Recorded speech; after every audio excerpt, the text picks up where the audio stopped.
Une érosion menace les habitants qui habitent l'avenue Katakokombe dans la commune de Manika, situation que déplorent ses habitants.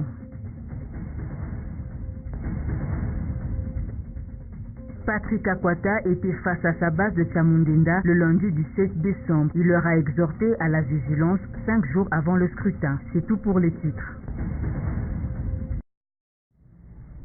Mesdames, Messieurs, bienvenue dans ce journal. L'érosion de la place Malo reste encore fraîche dans la mémoire collective des Colombien. L'avenue Katakokombe court le même risque si personne ne prend garde à l'érosion qui menace cette avenue. Cette sonnette d'alarme est de ses habitants qui se sentent en danger. Emmanuel Casco. Une crevasse en plein milieu de la route, c'est une réalité sur l'avenue Katakokombe, un trou qui a une explication. Comme il y a fréquence de pluie, c'est la cause de cette crevasse. C'est dû à la pluie qui a causé ces dégâts, énorme dégâts vraiment, qui empêche même des véhicules de passer, qui empêche même de faire dégarer leurs véhicules. On craint l'érosion, on craint que les églises soient endommagées. On craint que les églises voisines ici soient endommagées parce que ça s'aggrave du jour au jour. Cette situation est fâcheuse pour certains habitants qui n'ont d'autre mot que celui négligence. À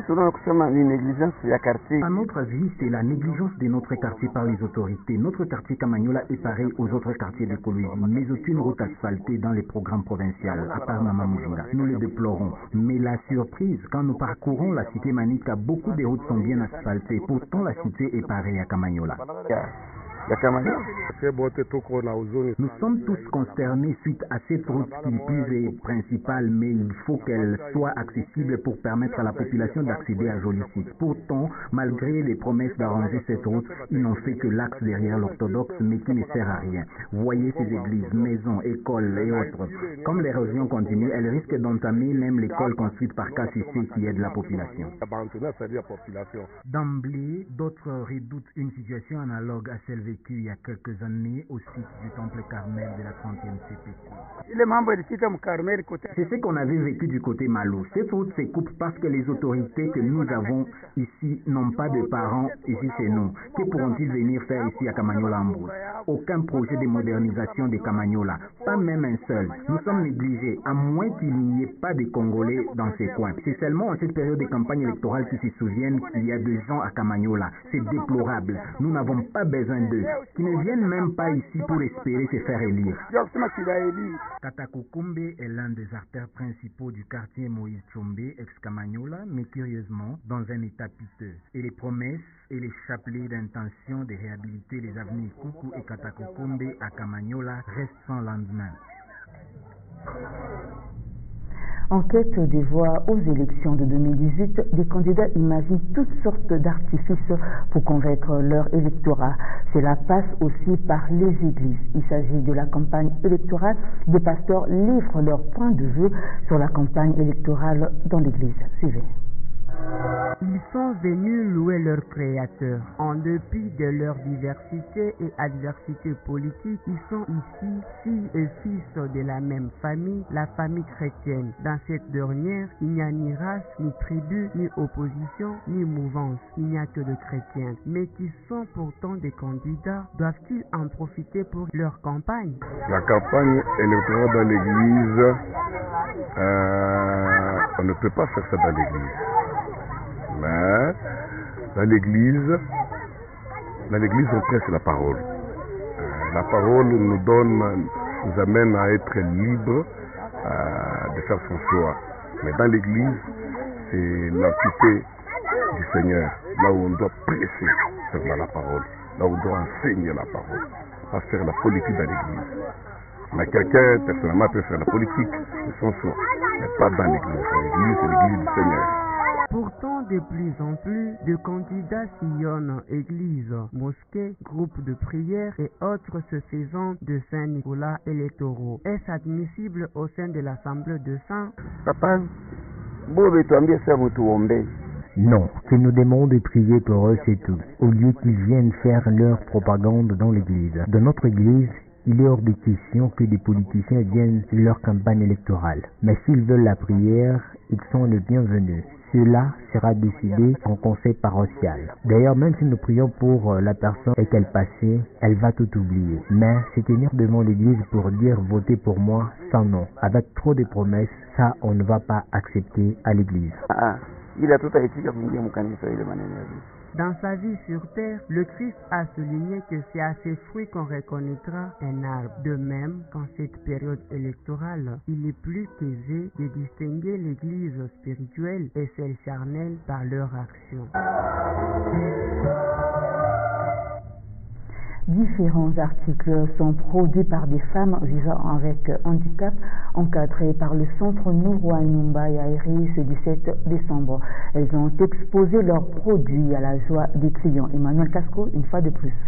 Plus de 40 femmes d'Écologie ont déjà compris une chose. Être handicapé n'est pas physique, mais spirituel. Aussi exposent-elles leur savoir-faire qui impressionne. Je suis impressionné d'abord.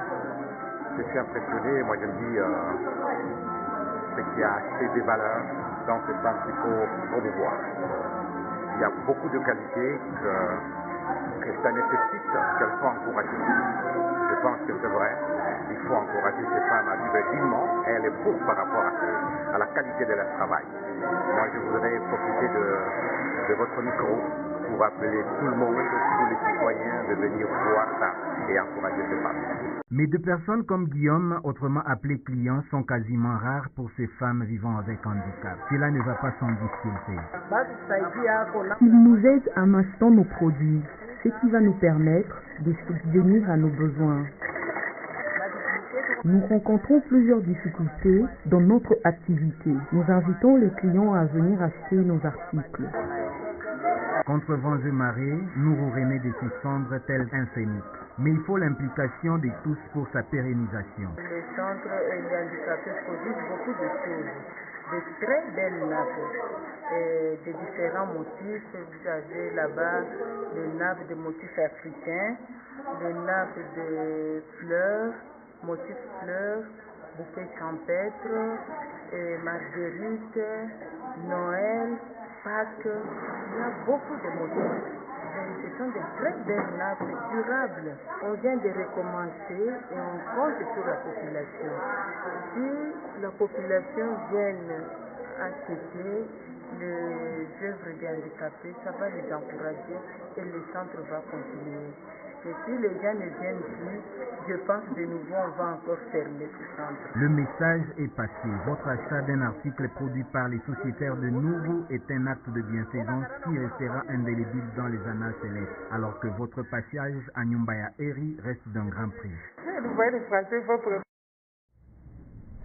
Chamundinda a été exhorté le lundi 17 décembre à la vigilance face aux renards électoraux pour qui tous les moyens sont bons afin d'arriver à leur fin. Dans son habituel franc-parler, le double candidat au législatif national numéro 9 et provincial numéro 12 n'est pas allé par le dos de la cuillère pour dénoncer la démagogie à la grande satisfaction de sa base. Commentaire.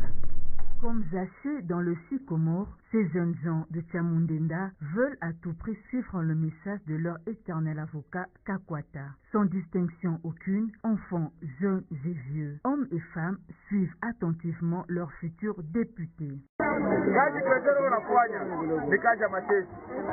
Le métier de crézeur est un travail pénible, un travail des risques. Les crézeurs quittent le matin, on ne sait pas s'ils vont rentrer ou pas. Et s'ils rentrent, c'est souvent le même bredouille. Crézeurs, soyez vigilants face aux renards. D'ailleurs, les véhicules qui transportent les minéraux ne lui appartiennent pas. Et quand il rentre à la maison, on lui donne une teneur de 0,40. Il rentre main vide, sans même 500 francs. Et la nuit, les propriétaires de la maison vont chez les autorités pour leur donner une enveloppe. Est-ce que l'autorité a un puits? Est-ce que c'est l'autorité qui a amené minéraux?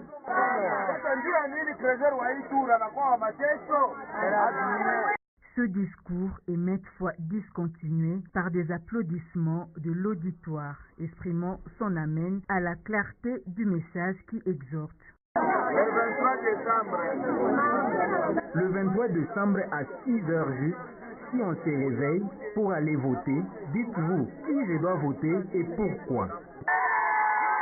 Partout où ce natif de Kolwezi passe, son message passe et les habitants le veulent à nouveau à l'hémicycle pour achever son combat.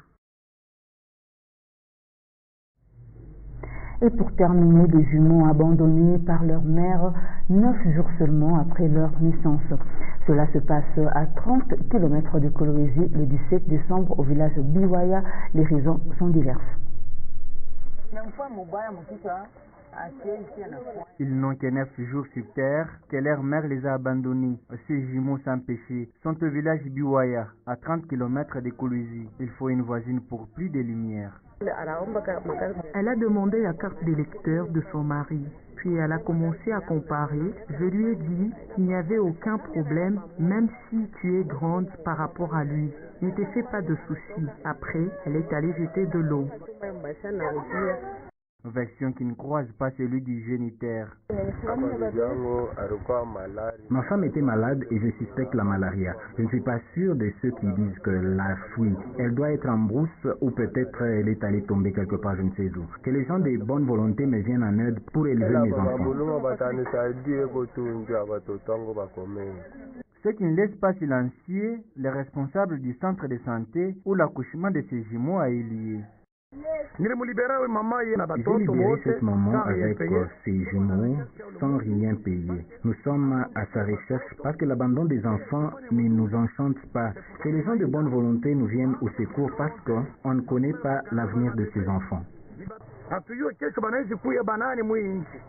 Ces dossiers restent à suivre. Mais en attendant, des femmes veillent et gênent pour la maternité, alors que d'autres prennent le luxe d'abandonner leur progéniture. Ce journal est terminé. Toutefois, l'actualité se poursuit sur le www.wango.info. Retrouvez-moi à 20h pour notre grande édition.